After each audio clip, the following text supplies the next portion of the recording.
I'm Scott Rouse. I'm a body language expert and analyst, and I train law enforcement and the military in interrogation and body language. Now, I wasn't going to do another one of these, but I got over 9,000 requests to do one, so here we are.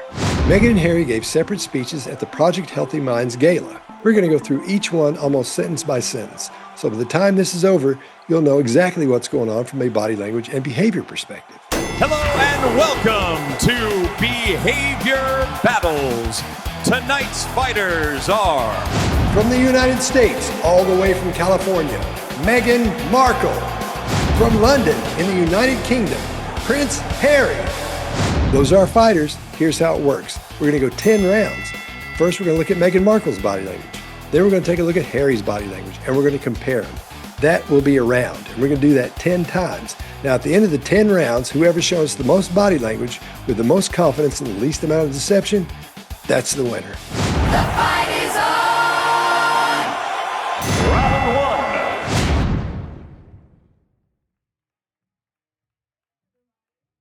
one. My husband's gonna sit this one out. You just got me. How's everybody doing today? Please. This is the beginning of her speech. Now, it takes 12 seconds from the time she finishes hugging that guy to actually starting the speech. Now, of course, she references her husband before she starts speaking, so everybody will know who she is and why she's related to the royal family. My husband's gonna sit this one out. Then she says, "That's amazing." Not a whole lot going on here from a body language perspective that's worth talking about. Good morning, everybody. Good morning. How are we doing today? It's good to meet you. It's wonderful. It only takes Harry 10 seconds from the end of the hug to get his speech started. As he walks toward the middle of the stage, he's goofing around with his jacket, trying to get loosened up, trying to get relaxed. So far, it's a little bit early to get into the body language and say, here's what's going on, because they're just getting started. But Meghan isn't moving a whole lot. She seems a little bit relaxed, and Harry looks a little bit stressed. Round two. Well, we are so thrilled to be here to support, of course, what was happening in this space and on this very important day with Project Healthy Minds. So for this next panel, we're going to turn to one of the most urgent questions facing families today. Now, this is good. She's not adjusting anything. She's already relaxed, and she looks pretty comfortable. A lot of times they'll be talking too loud at this point. She's not doing that either. Her voice tone and volume are clean and clear and strong, and her illustrators are landing on point where they should. So far, everything's working for her. She's doing pretty good, and everything looks the way it should. Well, we're all very, very grateful that you're here today. Today is more than just about conversation. It's about community. And over the next several hours, you'll hear from remarkable people. Researchers, advocates, parents, young people, and leaders who are reshaping how we approach our mental health here in America and around the world. He looks a little bit uncomfortable. That arm keeps shooting out, and his hand is doing this number here. And his illustrators, again, those aren't landing where they should land. They're not very big either. They're very low. This isn't how it's done. This shows weakness in a public speaker. At this point, Meghan's looking pretty good. She looks confident. She looks passionate. She's speaking strong. She looks like she knows what she's talking about. Then we have Harry, who looks a little bit disheveled. He looks a little bit out of place and really uncomfortable. Round three. What's happening to childhood? And how and what do we do to allow our children to just be children? Whoops. Looks like we got a couple of weird mouth grooming gestures going on here. Now, what she's doing, she could have a dry mouth, and we'll do things like this, of course, when we're adapting. We're a little bit nervous, especially in a speaking to a crowd like this. So on one hand, it's normal, but on the other hand, I've never seen her do this before. We may have found a new little nervous tick for her, but I don't know. It doesn't seem like it, but you never know. But she's still illustrating very well, and she seems calm and in control. And over the next several hours, you'll hear from remarkable people. Researchers, advocates, parents, young people, and leaders who are reshaping how we approach our mental health here in America and around the world. Now, this looks a little bit goofy. He's got that leg kick going on. I don't know what's up with that. So that seems a little bit odd. And he's moving oddly compared to the way he usually moves. So something's not right here with him. Inexperienced speakers will do that. They'll march around like that, and they'll get some odd thing happening, kicking their leg out or something. It looks really weird. But I've never seen him do this before. He looks a little bit off here. There could be one of two things going on here. Number one, He can't read the teleprompter very well. He's having problems getting to it, problems reading it. And then there's number 2, where he just doesn't give a shit. And I'm under the impression so far, he didn't give a shit. Round 4. 3 years ago, we had met with families whose worlds had been absolutely shattered. Parents who had lost children to social media-driven suicide, others who had lost so many of their children to struggles with depression, anxiety, self-harm, all inflicted by online harms. And you heard some of that in the first panel with Katie, who we met 3 years ago with her mom. And just so proud of you, Katie, if you can hear me backstage, and how far she's come. Oh no, that blink tick thing is back. And she was doing so well. But her voice volume lowers just a little bit. It could be because she's talking about these people, and it could be a bit of an emotional situation for her to be thinking about that and remembering it. And sometimes that'll make you calm down a little bit. So that could be what's happening there. Now, her illustrators have gotten lower as well, because before this hand was up there and it was working it and they were landing where they should land, but now they've gotten lower. So when you illustrate, you're emphasizing specific words and phrases, and she's having a little bit of trouble doing that here. Now, the past 5 years have taught us painfully that crises rarely arrive in isolation.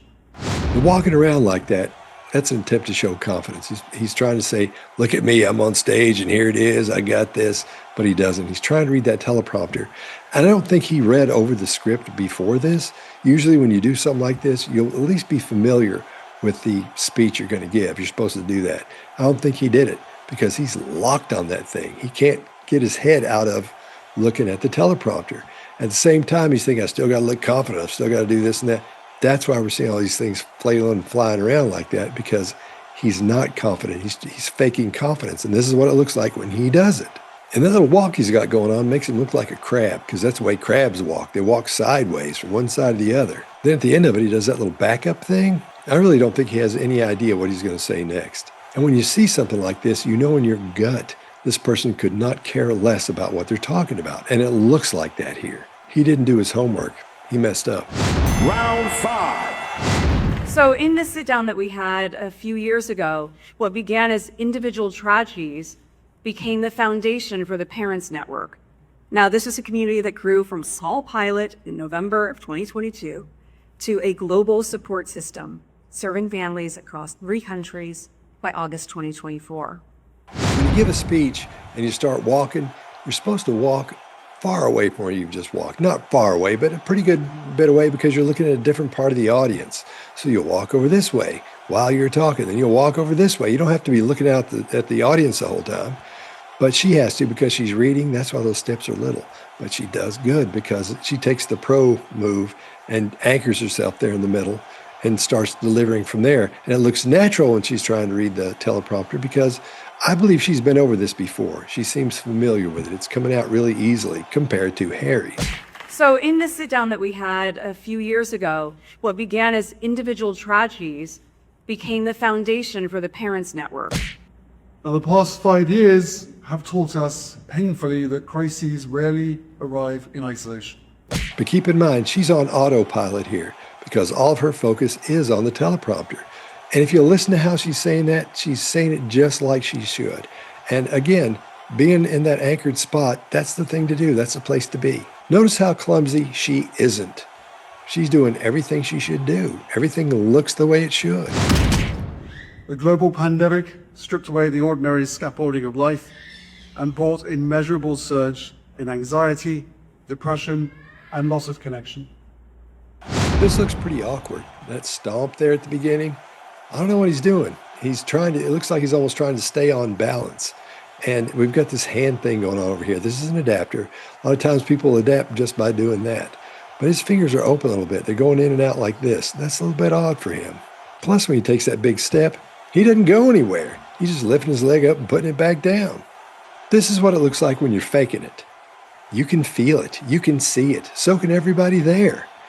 This is bad. He shouldn't have done this. He should have read over the speech. He should have gone over it at least to have respect. And if they're giving this guy an award, he should at least have the respect of being familiar with the script before he goes out there and starts talking. He doesn't look like he's in charge, and he doesn't look like he's supposed to be there. I think he sees this as being below him, So he's almost blowing it off because it's not the world looking at him. It's just people at this gala. That sounds horrible, but I really think that's what's happening. I think he thinks he's above this. And Meghan is at least trying. Round 6. What we learned in these moments is that these parents, they didn't just need therapy. They needed other parents who understood their very specific grief. And when they came together, they weren't just sharing stories, they were creating a movement. And they did it quite well. Again, she's anchored herself to that one spot. That's great, because when you're reading that teleprompter, it's not up close. It's pretty far away. And she's trying to read it. And without having to walk around and turn your head and try to watch and do that, she's just standing there reading it. In this situation, it's much better to do that than to do what Harry's doing. Now, are we going to talk about that wink or not? Well.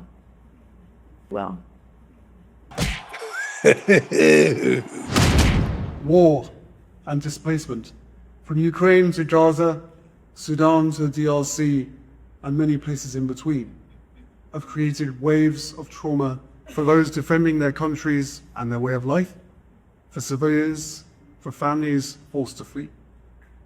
There's a whole lot going on here. He's still doing that sideways crab walk. He kicks his leg out and backs up again, then goes back to the other side sideways. This is odd for him. Then the entire time he's got that goofy thing going on with his hand. And where have we seen that before? Let me think. I'm an AG. I'm an AG. Good for you. I don't give a shit. Let's go. We're going. Let's go. We're leaving. Please don't put your hands on us. Yeah, she was all tuned up.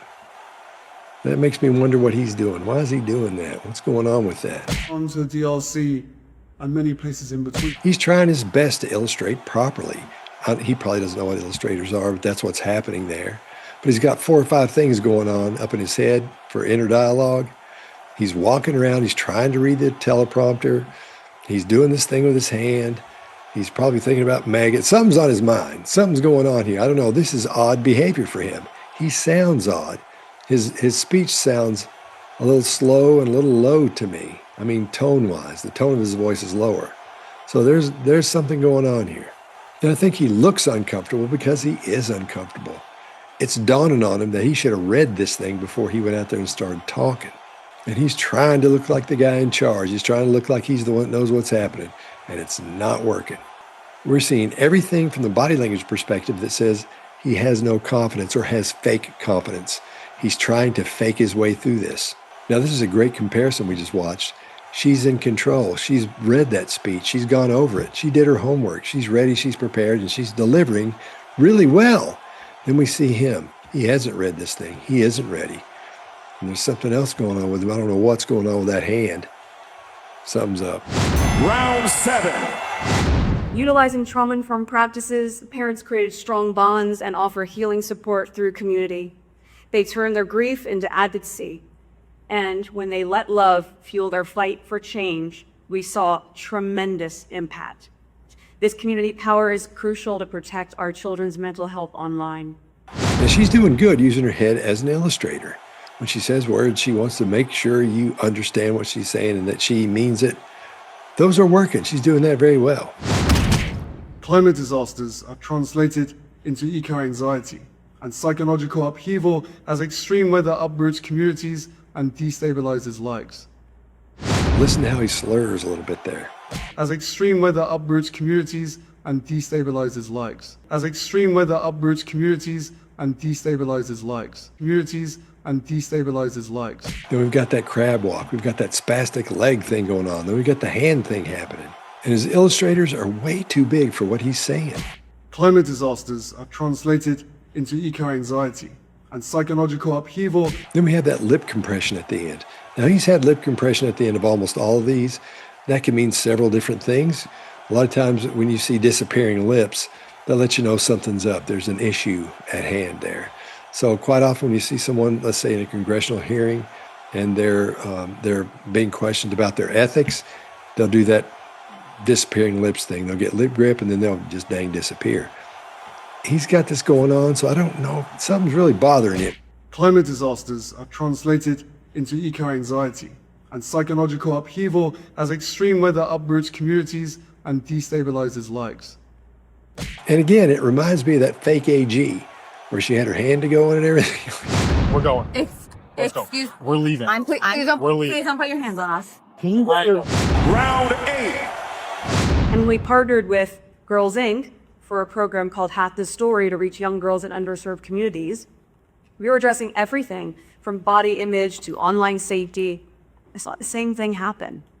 They weren't just learning about digital wellness. They were creating communities of absolute resilience.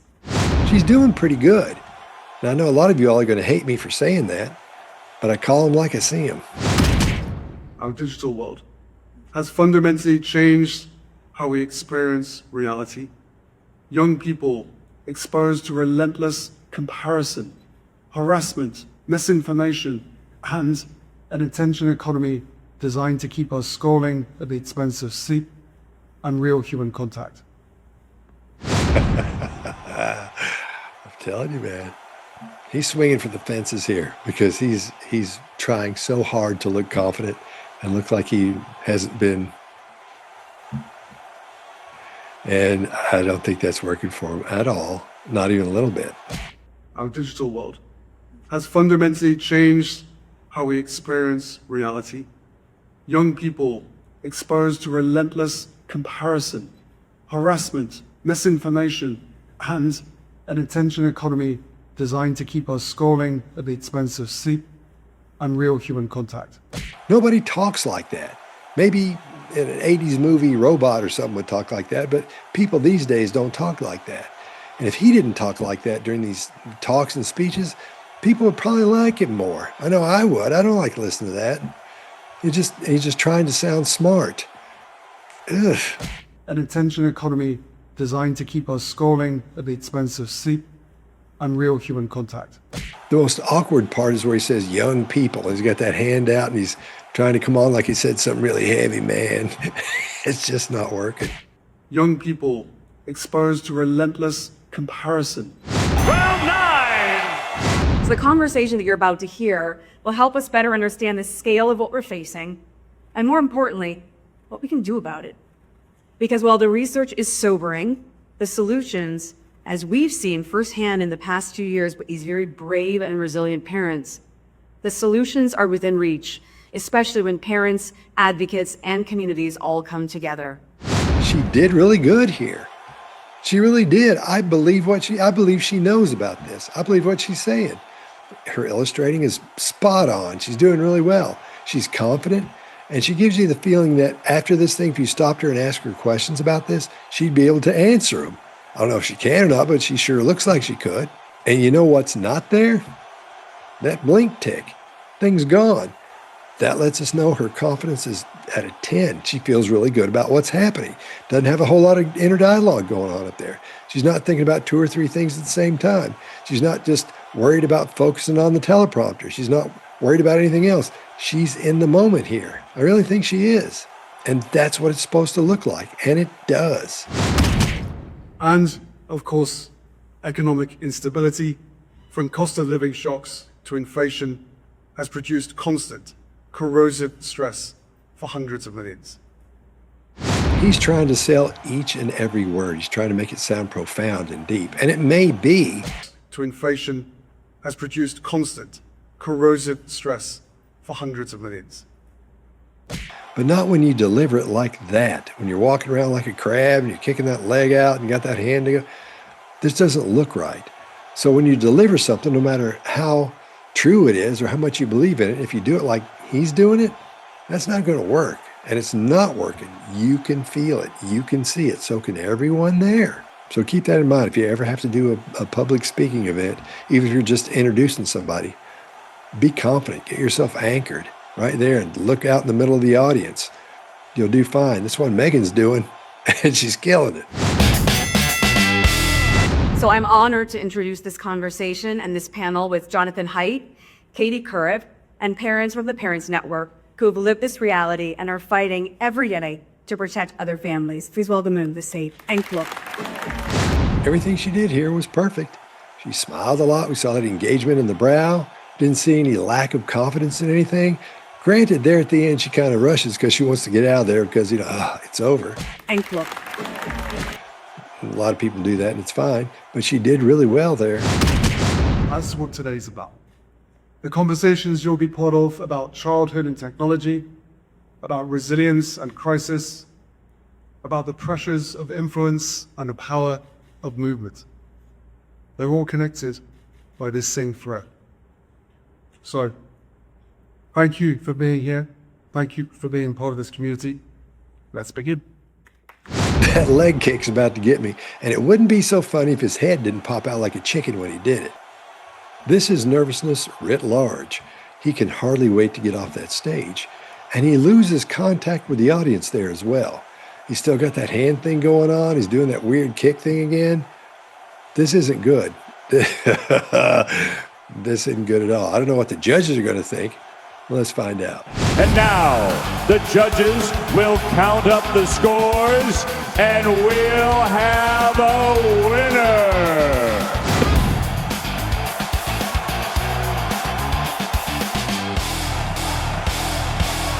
And the winner is Meghan Markle. Meghan did a great job of showing she was confident and that she had read the script before she went out and gave the speech. She did really well.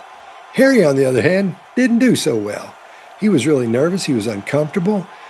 I think he might have been tuned up. I'm not sure. I'm not going to say he was for sure, but to me it looked like he might have been. And that might account for a lot of things going on. A lot of that leg kicking. He had that hand thing going on.